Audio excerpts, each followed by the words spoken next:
Hi there, it's story time. Have you heard a story about Jack and the Beanstalk?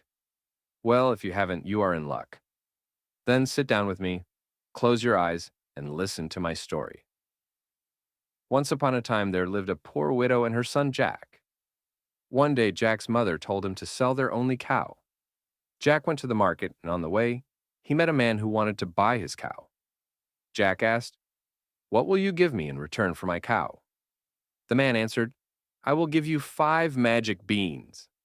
Jack took the magic beans and gave the man the cow. But when he reached home, Jack's mother was very angry.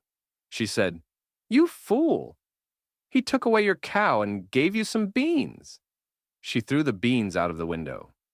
Jack was very sad and went to sleep without dinner.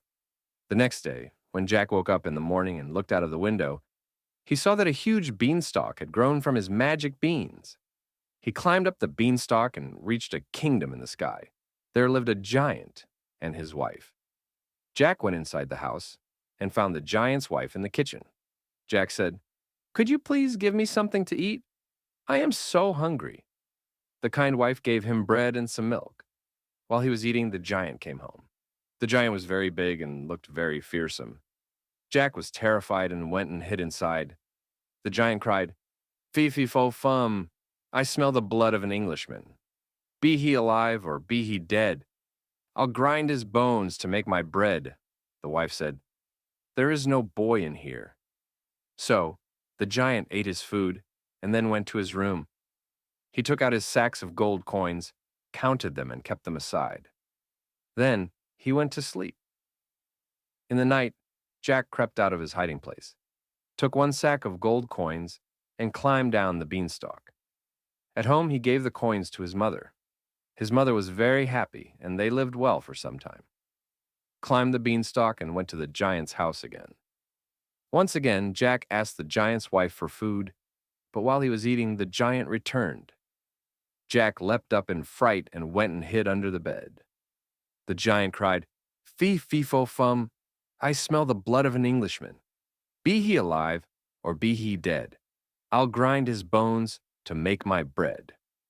The wife said, "There is no boy in here." The giant ate his food and went to his room. There, he took out a hen. He shouted, "Lay!" and the hen laid a golden egg.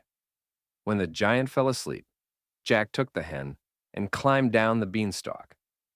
Jack's mother was very happy with him. After some days, Jack once again climbed the beanstalk and went to the giant's castle. For the third time, Jack met the giant's wife and asked for some food. Once again, the giant's wife gave him bread and milk. But while Jack was eating, the giant came home. "Fee fee fo fum, I smell the blood of an Englishman. Be he alive or be he dead, I'll grind his bones to make my bread," cried the giant. "Don't be silly. There is no boy in here," said his wife. The giant had a magical harp that could play beautiful songs. While the giant slept, Jack took the harp and was about to leave. Suddenly, the magic harp cried, "Help, master! A boy is stealing me!" The giant woke up and saw Jack with the harp. Furious, he ran after Jack, but Jack was too fast for him. He ran down the beanstalk and reached home. The giant followed him down. Jack quickly ran inside his house and fetched an axe. He began to chop the beanstalk. The giant fell and died. Jack and his mother were now very rich, and they lived happily ever after. Thank you for listening from the start till the end. Until we meet again for another story.